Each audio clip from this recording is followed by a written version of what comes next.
So, Paul, you're going to give us a quick financial year overview, I believe, and I might invite Aaron Ridgway, Regional GM for Americas, up to the stage, and Laura Jewell, MW, Regional GM for UK EMEA. Thank you.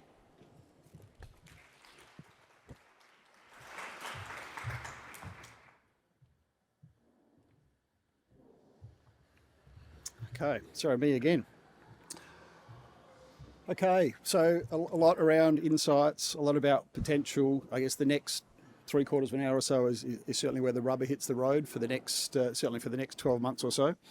So I'd like to just spend a couple of minutes, an overview, total our market development function, and then I'll run you through Asia Pacific. Our regional manager for Asia Pacific is almost back from maternity leave, and I'm sure she'll be standing up here next year, and then hand over to Aaron for America's update and Laura for a UK EMEA update. So just to start, those of you that were in the room around this time last year probably saw a slide pretty similar to this, but I thought it was worth revisiting because Pete sort of alluded to a few minutes ago, how do we try and focus our efforts and our resources that are limited, like many in this room, to generate the biggest return on our investment. So in the first instance, we take a quantitative view to the marketplace. We classify on two key metrics, one being the maturity of the wine category in that particular market, and secondly, Australia's share of the market, so essentially where there's opportunity to grow. In our emerging markets, as you can see there, let's group them as predominantly Southeast Asia, India, albeit probably a longer burn, and maybe even Mexico with a longer burn again. It's very much about trade development via education. It's about awareness building of Australia. It's about building confidence in selling Australian wine for trade there. It focuses on promoting the diversity of our offering at all quality and at all price points. And quality at all price points, I should say. And it's really about introducing Australian faces into the market, providing platforms for those business connections. Our more mature or more established markets, it's really about establishing Australian wine's relevance, being aspirational but approachable, and improving that approachability, desirability, reliability through localisation in particular. How do we make these wines relevant for a consumer in market X, whatever that X looks like? And a lot of that is about trying to make sure that there is consideration around wine's role in numerous consumption occasions. So clearly there's a theme coming through here. It's also about demystifying and taking away what many feel is the overwhelming nature that the category often has. And I think that's been the success of Australian wine over many, many years, is that demystification. In our most established markets, it's really then about defending our market share, the share that's been hard earned and fought for over many, many years. And in many instances, that's about continuing to build the understanding. It's much more about talking about the regional stories, the people that sit behind the brands, adding depth and flavour to what we talk about. And then ultimately in our defend markets, it's really about distribution. I think the term mental availability was used earlier today, but it's essentially about distribution. The wine has got to be easy for people to be able to put their hands on, knowing that they're already established consumers within the sector. So then we go one step deeper, and this is where Pete and team really come in. So what underpins everything for us ongoing is insights. It's about really trying to understand the market, but understand the consumer at a deeper level and try and unlock where those emerging opportunities might be. From there, we look at two different buckets, if you like. Connections, I guess, is just a way of us saying it's the activities that we either facilitate or assist or work with you on to build preference for Australian wine in these markets, hopefully delivering commercial outcomes along the way. And the third is around capability. It's about making sure that wineries who are looking to export, who are looking to grow in new markets to them, go in eyes wide open, knowing what we know, and hopefully with the benefit of the experience that we can bring through history or having people on the ground. The third around capability also impacts the way we look at our resourcing model. Because like everybody in this room, we know that the industry, the sector is tough, and we're all having to sort of cut the cloth accordingly. So we've made some significant changes over the last few years to our go-to-market structures in different parts of the world. But in a very, very top level, We have 4 people, and actually they're all in the room today, so we'll cover that later, but if you haven't met them, please make sure you do by the end of the day. We have 4 people that cover the Americas, North America, South America.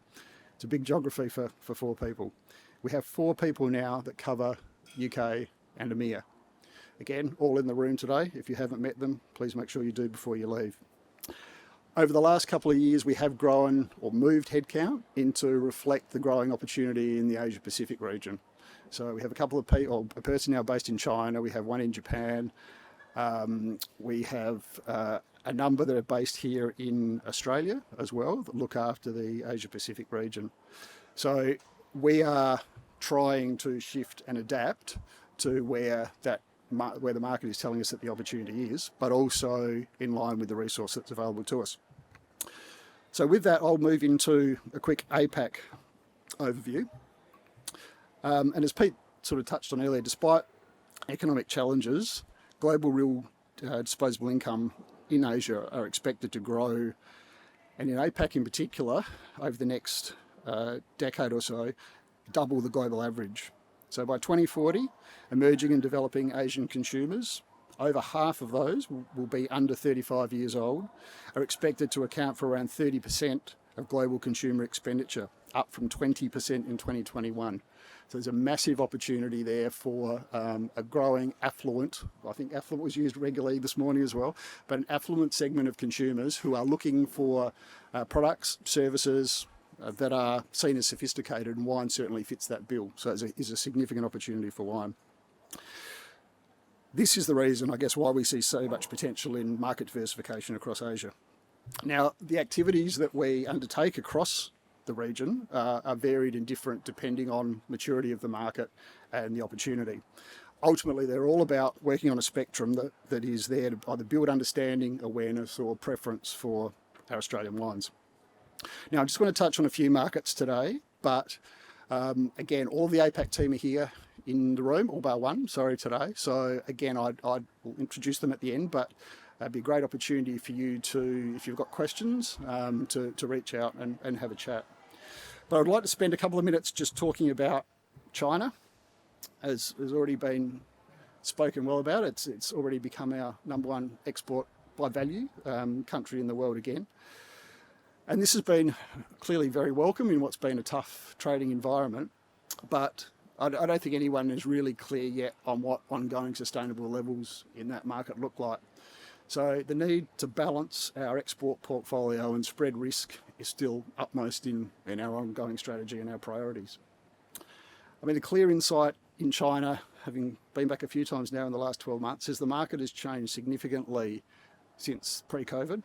There is really a great thirst for knowledge. There's a whole new cohort of drinkers, and with different preferences as well. While red wine still dominates in what we export, we are seeing increasing demand for white, for rosé, for sparkling, and having been on the ground there for a number of our more significant activations over the last 12 months, wineries that have had a white, a rosé, or a sparkling, those ones have all been gone halfway through the day. So there is a real thirst for something different. Our opportunity is to continue to connect through education and in-market activities. It's really about re-establishing those key networks with key trade, with the key opinion leaders, and ultimately using them to get to consumers.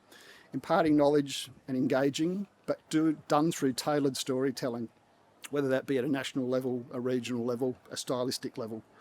And we talk a lot about history, evolution and revolution when we show wines from Australia in a number of these international markets. That really allows the educators within the team and those that we contract out to have a really broad span of what they can talk to, what they can show, and really show the quality and the diversity of the wines that we make here in Australia.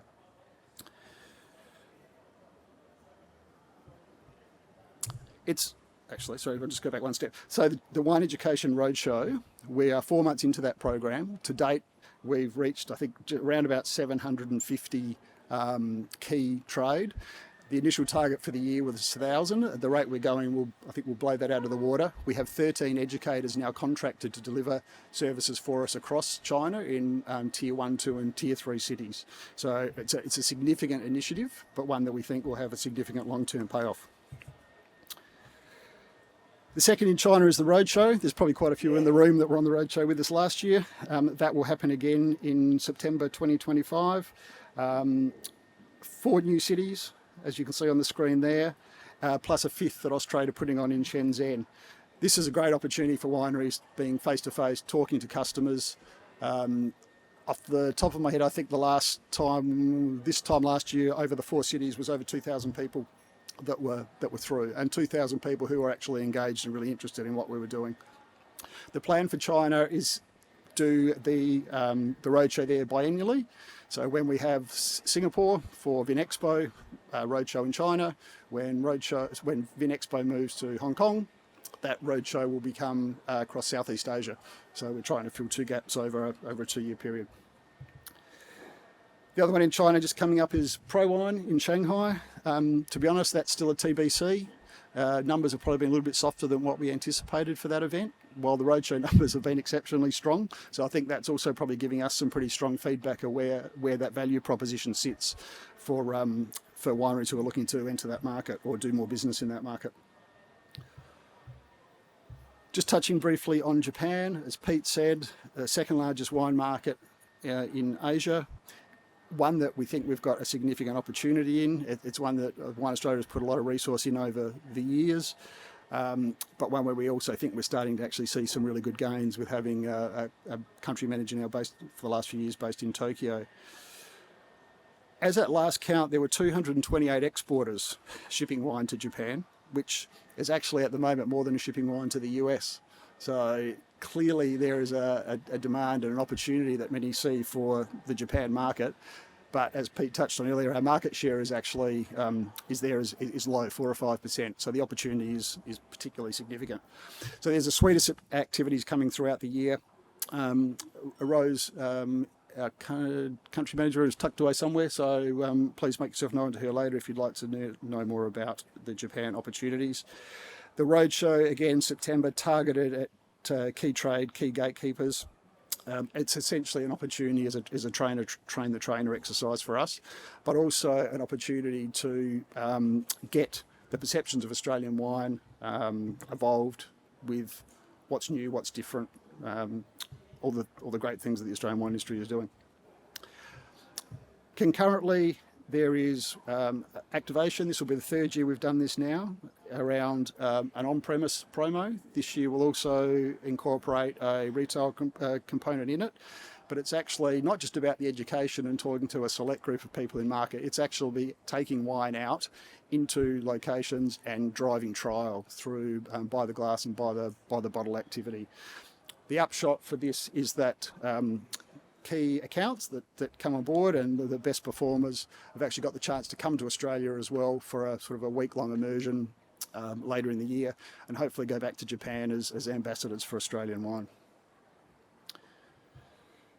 Touching very quickly on SEA, we've essentially used a similar process to what we've done in China this year. We've piloted a whole lot of new education across the region where we are contracting out to well-known local educators. The benefit of that is twofold. They take our Australian Wines Discovered modules, but can deliver them in a local language. It's not always English. But also, in doing that, gives us the availability to scale what we can do by market. So where resource and budgets allow, we can pump a lot more of that into a particular market where we see an opportunity. And if things are tighter, we can pull that back. But it does give us a constant presence in those key markets. And that's really focused on Thailand, on Vietnam, Philippines, Malaysia, Indonesia, Hong Kong and Singapore are ongoing. And that engagement through education is really about storytelling. So we're using the education platform to tell the stories that the Australian wine industry needs and wants us to tell. Roadshow we've just touched on essentially mirrors what I said before with China. So every second year, this will be back in October 2026. EOIs, and that will, for those that are interested, will open it very shortly. Vinexpo Hong Kong is also one upcoming. That'll be May in 2026. Again, expressions of interest will be sent out. We know Hong Kong generally sells out pretty quickly, so if that is one of interest, we'll certainly keep an eye out for that in the next month or two. And then there's a whole lot of other stuff that gets done around the region. Some of it Austrade-led, where they've actually got capability and also capacity on the ground.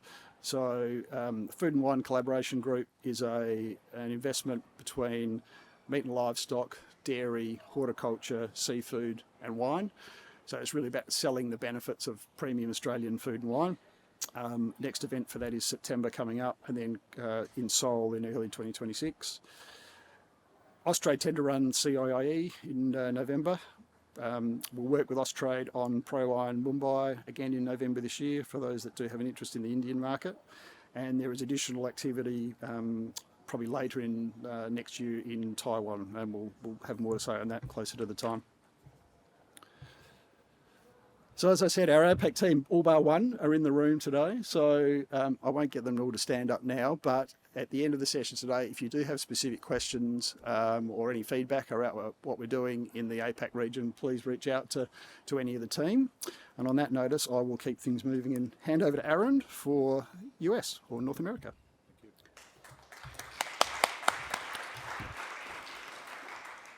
Thank you, Paul. I'll lower the microphone when I'm done, Laura. Thank you. I will be as quick as I can, and I'm also here for the networking time afterwards, so if you have questions that don't make it to the iPad, I'm happy to answer them. Look, there's probably an asterisk the size of Kangaroo Island over anything I say about the US. Trade policy, the way the headlines work in the great adoptive country where I am, just make me trust tomorrow even less than I trust today. Thank you. Thank you, Zara. Really appreciate that. The word unpredictability has been thrown around a lot. Seemingly the only thing that can remove the Trump administration from the top of a news cycle is a Coldplay concert in Boston, which was really interesting. I think that was the most popular story, at least when I looked this morning.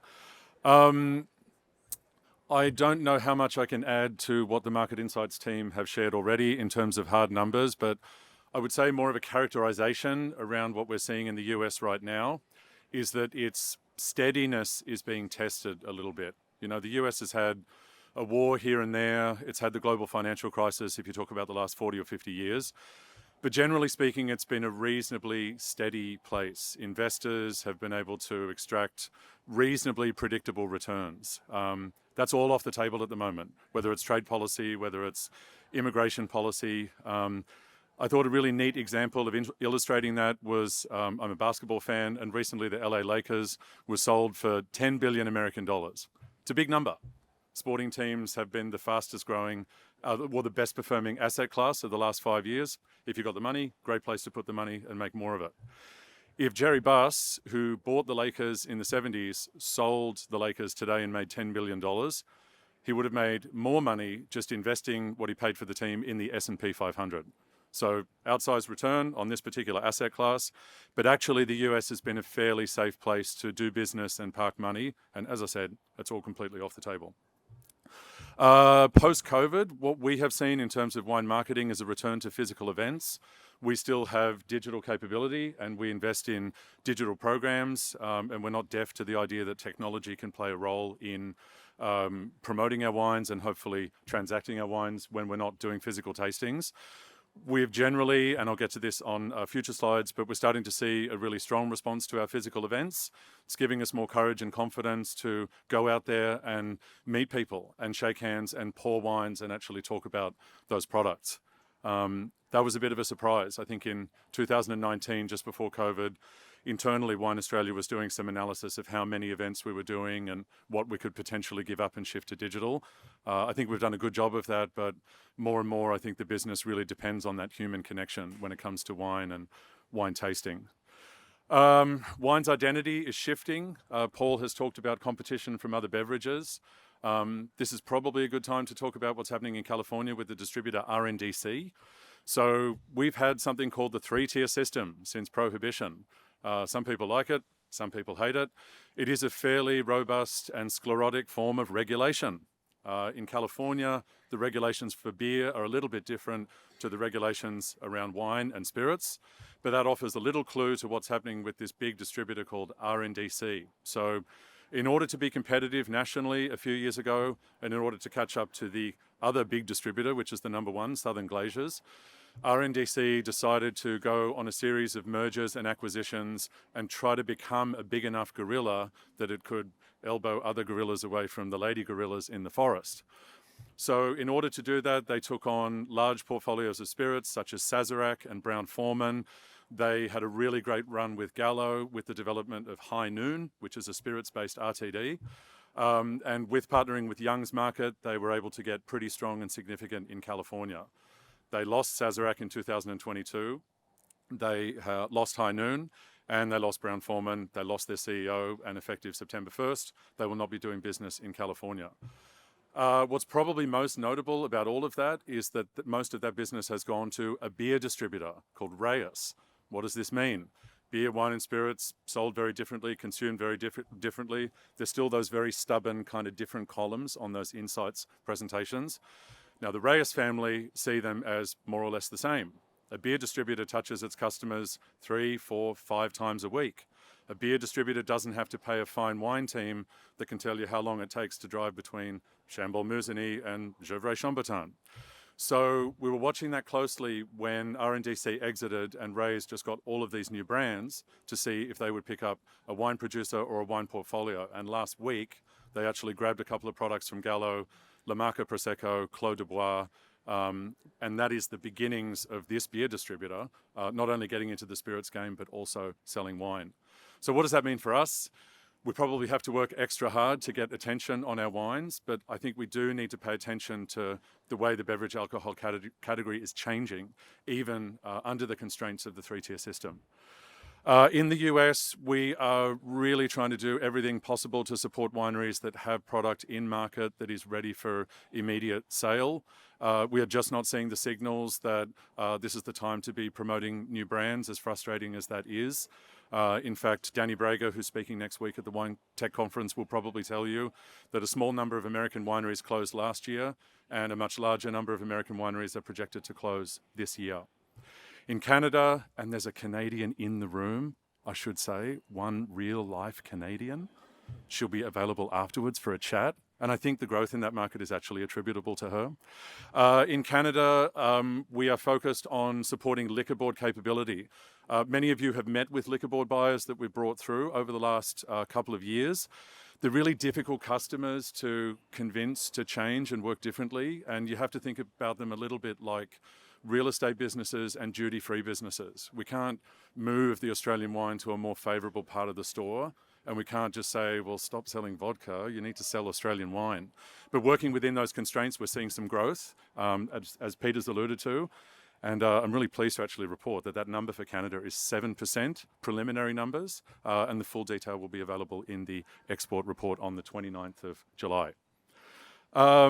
Pro Wine Sao Paulo, and just looking a little bit at Mexico, these are not markets that we can take from small to overwhelmingly ridiculous, but we're examining opportunities. Thanks to Paul's relationship with the organisers of Pro Wine, we're just going to do a very small class in Portuguese this October for about 35 people, and it's a chance to just see us check out that opportunity a bit more closely.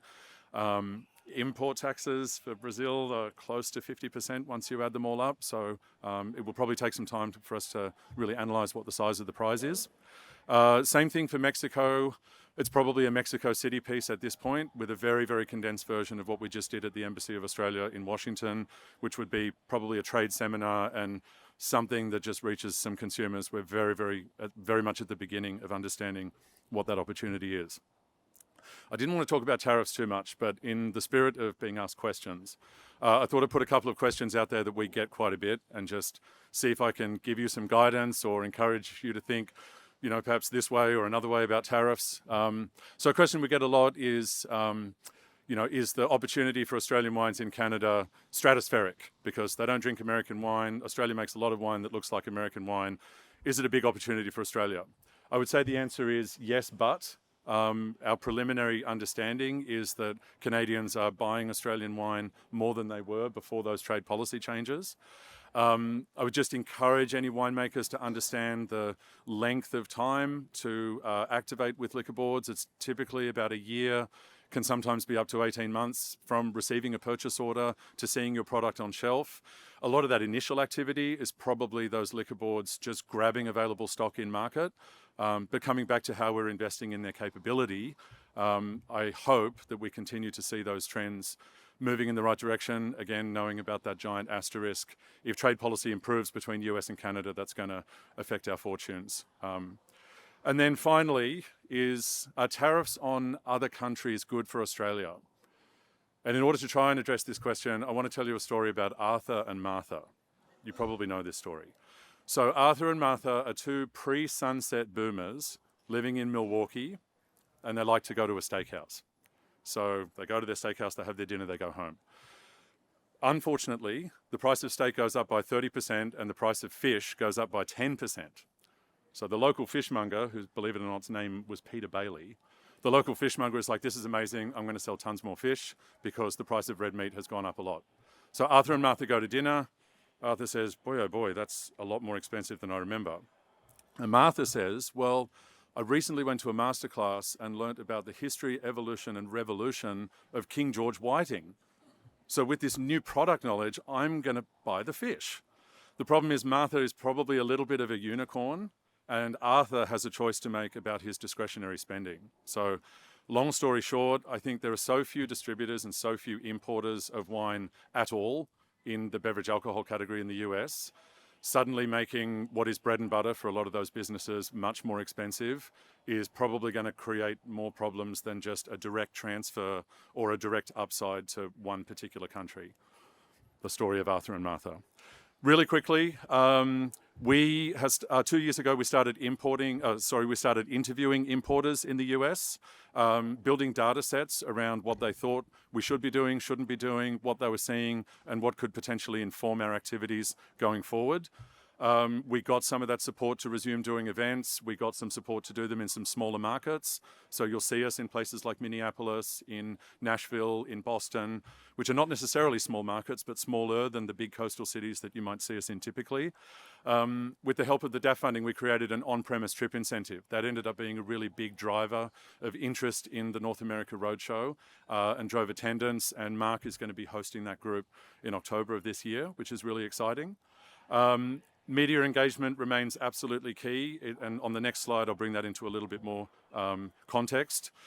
And this is not really for the sector to evolve its story, or necessarily us in this room to evolve our story, but there are still some pretty stubborn stereotypes and assumptions about Australian wine.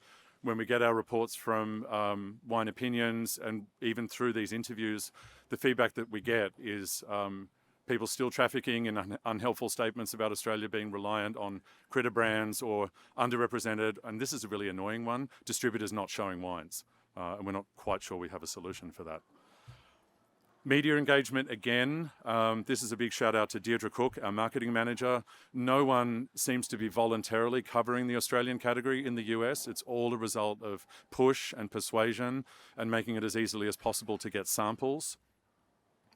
And this is what execution looks like. So over the next 5 years, you will see that programming in May of each year as the big sort of UPA opportunity for the US and Canada.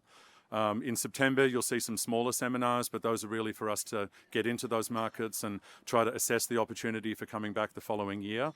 The new markets that I mentioned are just some of those smaller cities that I noted, and there'll be some other exciting ones in the future to come too. Retailer partnerships and reaching consumers, we don't have a lot of money, but it is our intention to try to get activity in those roadshow cities.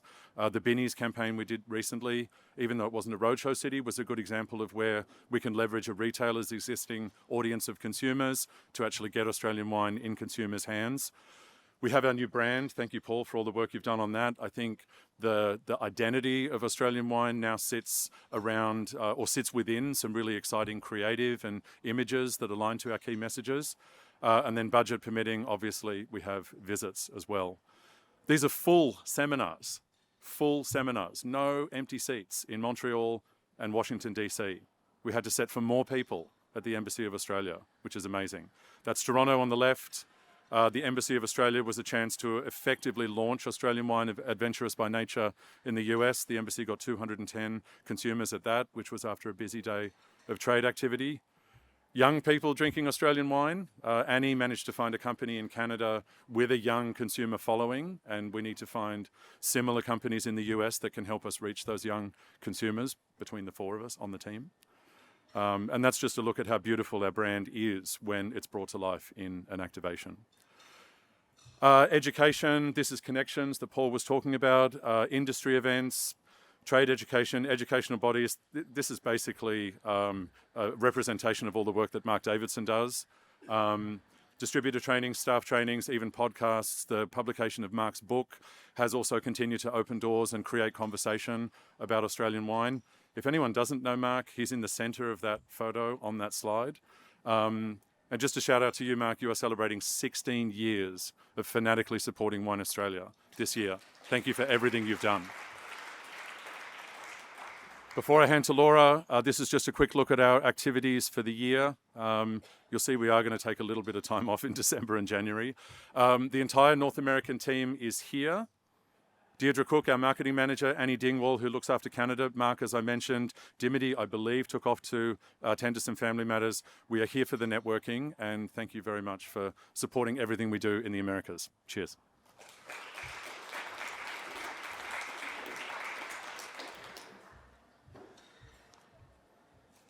Hello, everyone. Ooh, they're up there. I'm the other short one. It's lovely to be here in person, having missed last year's exporter update.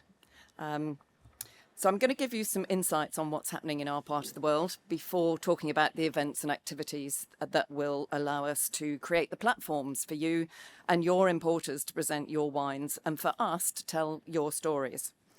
First, I wanted to show you the extent of what we've been up to across Europe. So we have this beautiful map, thank you, Cameron, and this is what we've been doing in the past year. So I'm not going to list all the activities, but it just shows you the spread of countries that we've been active in. Looking at the UK, as Pete said, it is still an important market for Australian wine. It's the largest by volume and the second by value, just behind mainland China. And, as he informed us, 90% of shipments to the UK are unpackaged, with several of the major brands packaging in the UK and then shipping across Europe. So not all of what is shipped there is consumed there. But in the nearly 40 years that I have worked in the wine trade, I have not seen such an accumulation of challenges to doing business profitably in any sector. Businesses in the alcohol, retail and hospitality sectors have had it tough for many reasons. Increased shipping costs, geopolitical tensions and threat of war in the Middle East affecting shipping routes directly. Geopolitical tensions, increased employer national insurance rates, unfriendly cuts to business rate relief, raised duty rates and the hugely increased cost to administer them. That's the bit that everybody forgets about. Increases to the minimum wage. I could go on, I will stop. All of this has affected wine and spirit businesses, resulting in nearly 3,500 closures in hospitality in the last year in the UK. But there are glimmers of hope, as always. Inflation rates are falling slowly, the overall rate now down to 3.7%, and inflation in wine is at 2.9%, reflecting the changes in wine duty, finally working their way through to the consumer. And UK packaging is an important part of the wine trade, with almost 500 million litres of bulk wine imported in 2024. That's equivalent to more than the annual wine production of Bordeaux. And bulk shipments from Australia and New Zealand combined save 25,000 tonnes of CO2 compared to those same volumes being shipped in bottle. So while the UK and other EU markets face many of the same issues in wine consumption, such as a shrinking and ageing population of regular drinkers, as we've heard, and challenges in recruitment of younger drinkers, as we've heard, we are seeing growth at the premium end, and it's not just down to increased duty rates.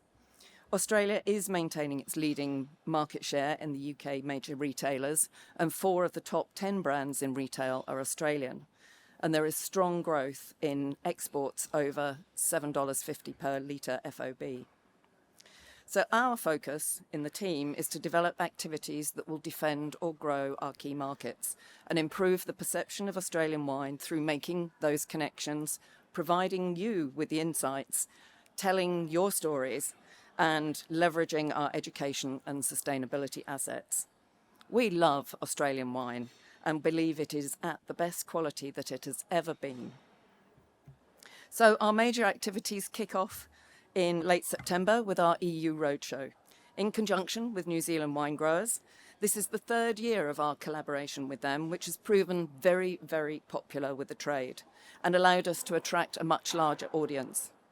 This year, we're building on the success of our event in Sweden, returning to Stockholm with 2 masterclasses on Chardonnay and Pinot Noir and a trade tasting. We will have both the monopoly buyers from Systembolaget attending, and we will also have the Australia-New Zealand buyer from Vinmonopolet in Norway and from Alko in Finland. This will be followed by a similar format in Amsterdam on the 1st of October. This is the first time we have done anything there on this scale, and we have had a very strong response from wineries and importers alike.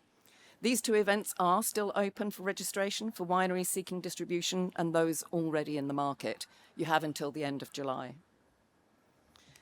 The World Bulk Wine Show takes place in November in Amsterdam and has proven to be a very strong commercial success for wineries specialising in unpackaged sales globally. It is a very transactional fair with little or no branding, as you can see, no fancy stands, and we don't coordinate the Australian presence, but we will be promoting it to the trade and the major retailer buyers, so please let us know if you're going. And then even before COVID, it was getting challenging to maintain a level of interest in generic tastings in London, not just ours, other countries as well. And although we added extra cities on and we included Edinburgh in our travels last year, we knew we needed to take another look. So this year we decided to link up with New Zealand wine growers, as our tastings were usually just a week apart and in the same venue. And as you can see from some of the feedback on this slide, the response was overwhelmingly positive from the importers and trade and media attendees. It made it a must-attend event, worth getting out of the office for, and we added Dublin back into the mix after an absence of a few years.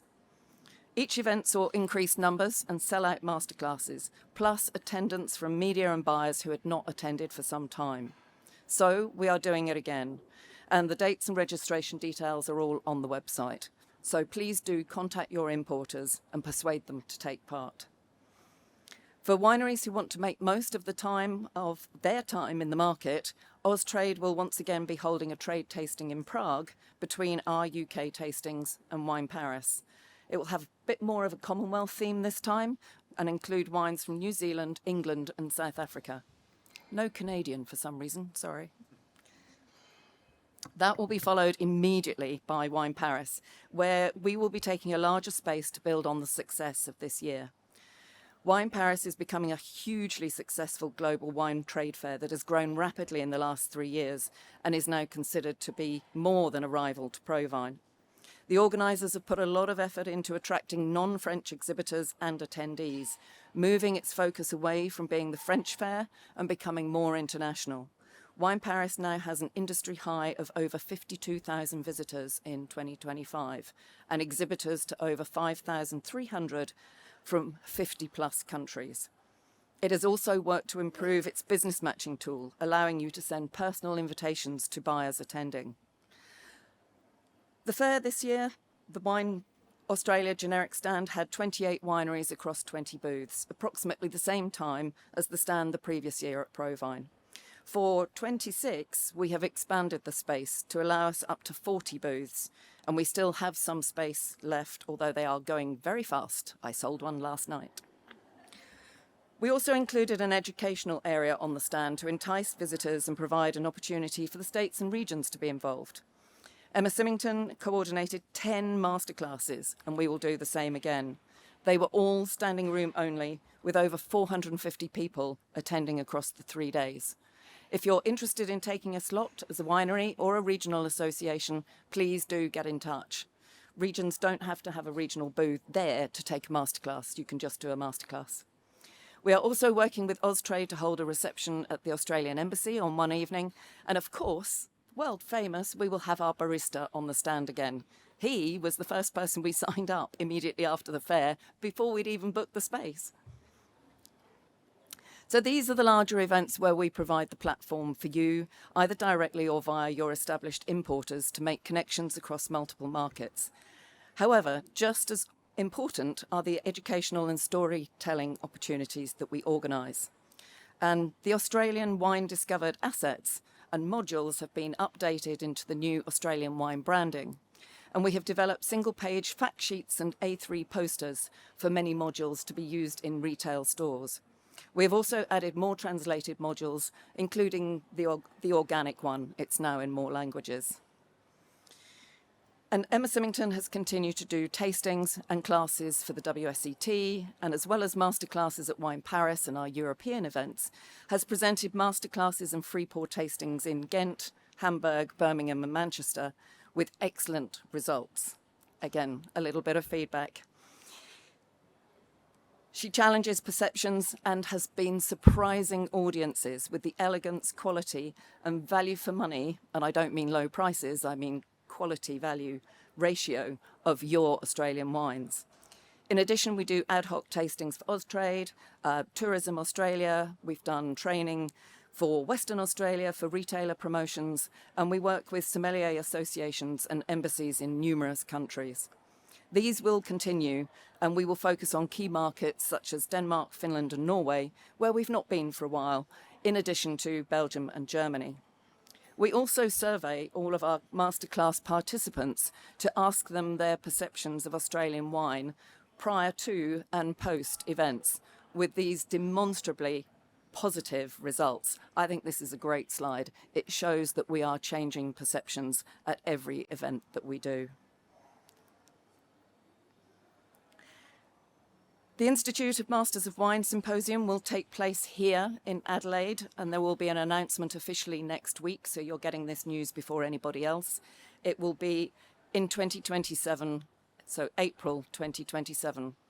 We are co-sponsors with the South Australian Government, and the city will welcome approximately 500 people made up of MWs, students, top wine media and influencers to the 4-day event, and there will be hosted visits to various regions before and after the event. Please do come and talk to Emma about it if you need more information. Other activity that broadens our connections and challenges perceptions is through contact with many media, trade and consumer across the region. And recently we did a series of regionally sponsored press drops to the consumer press, and that has been hugely successful with great coverage, and we are certainly open to doing more. So the examples here are some of the results we got from doing the Margaret River campaign, specifically around lightweighting glass. And that's a little, little more press coverage. But one of our big challenges is in promoting our sustainable credentials. So it is absolutely key, as I think a number of people have said today, it's really key that we have relevant case studies and information on when wines with a Sustainable Wine Growing Australia trust mark on the label, actually on the label, hit the market. We can't promote it unless we know that they're there. And we will be taking a stand at the Sustainability in Drinks conference in London in October for the first time, where we will be promoting those wines with the Sustainable Wine Growing Australia, I knew that was going to tie my tongue, trust mark, as well as other initiatives such as the carbon emissions reduction roadmap. And of course, in all of this, we are here to help you understand the various markets so that you can find the best distribution. We offer capability building sessions before our bigger events relevant to those markets, and we work with our colleagues in Austrade across Europe to further knowledge on trends and opportunities where we don't have direct representation. So finally, I would like to introduce you to my team, to the UK team who are here today. Emma Symington, Master of Wine, Head of Education. She's been with us for 13 years. She passed her MW in 2015 and presents all of our masterclasses at events, does all the staff training for retailers such as Waitrose, importers like Inotria, and restaurants like Milk Beach in London. She also organises and presents tastings and masterclasses across Europe for our AWD programme. She is our main contact with the WSET and hosts tastings for them at the London School and online, which attract over 1,000 student views, as well as for the West London Wine School. And even more importantly, she is co-chair of the IMW Symposium, which will take place here in Adelaide. Emma is our chief storyteller on your behalf, alongside Mark and Catty in the education team. Emma Bauman is our PR and comms manager and has been with us for over 8 years. She does all the comms around our events and education and has developed a strong relationship, not just with the traditional media, but also many younger influencers and social media specialists in the UK and across Europe. She is also the driver of comms to promote sustainability, chasing for those case studies and details of wines with the trust mark. So Emma B, as we know her, is our story creator, crafting compelling reasons for the trade to come and try your Australian wines. And then Maria is our most recent arrival, having celebrated 1 year with us just recently as our events manager. I'm sure many of you will have received detailed exhibitor manuals and logistics instructions from Maria if you have been involved in our events. She now coordinates all our major events, including our annual trade tastings, our EU roadshow, and our stand at Wine Paris, which will be twice the size next year. So she sets the scene, literally, for our storytelling. So please do make sure you get to say hello to the team if you have not already done so. We will be around for the networking. So I finish with a heartfelt thank you to you for all your support of our events, whether attending in person or supporting with wines for tastings and masterclasses. We really do appreciate it, and we couldn't do it without you. Thank you.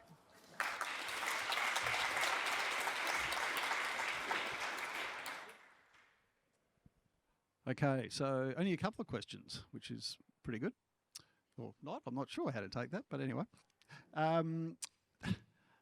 The first one, how do we get a better idea of the size of the China market, excluding large, famous Australian brand? Look, I think given some of the slides we went through earlier around the investment that Wine Australia is putting into China in that education piece through first, second and third tier cities, we see a significant opportunity for Australian wine in China. There is no doubt that there are some brands who were able to maintain a presence through COVID, who have bounced back quicker than others, but it would be naive to think that the success of Australian wine back in China is down to one or two brands. Next question. Where's it gone? Sorry. There actually was one on here. It's dropped off, but I think because you talked about it, Laura, but there was a question from the floor around the relative pros and cons of co-promoting with New Zealand in market. I thought this one would come up. I know it can seem a bit controversial, and I understand that, for us to be working with New Zealand wine growers, but it works in the UK. The UK market sees no competition or very little competition between the two countries, and sees it as a great opportunity to cover both of those countries. Quite often the buyer is the same person, and it really does mean that it makes it worth their while to get out of the office to spend a whole day at our event, rather than getting to 11 o'clock in the morning and going, I'm not going to get on the train into London because just to go to the Australia tasting, and the same with the New Zealand one. So it really has worked. The numbers have increased. We had over 500 people at the London tasting. We had over 250 in Dublin, which is almost unheard of previously. So the combined effort really works, and we find it works. We work well together with them, and as I say, the trade really don't misunderstand it. They get it completely. We shouldn't understand the opportunity to take it as flip that on its head as well. That both Aaron and Laura have just said, we're making wines as good as we've ever made wines out of Australia. So actually putting them up against New Zealand actually gives a one-to-one comparison with a number of these wines, just to demonstrate just how good Australian wine is. And the masterclass that Emma does covers both countries, obviously, but isn't positioned as a competition between the two. So if it's on Chardonnay and Pinot Noir, it's showing the best examples in different price categories of those wines, not as a competition, but as a learning opportunity. And we don't ask which their favourites are or anything like that. It is absolutely not a competition. Cool. That was the questions. Thanks, guys. Fabulous.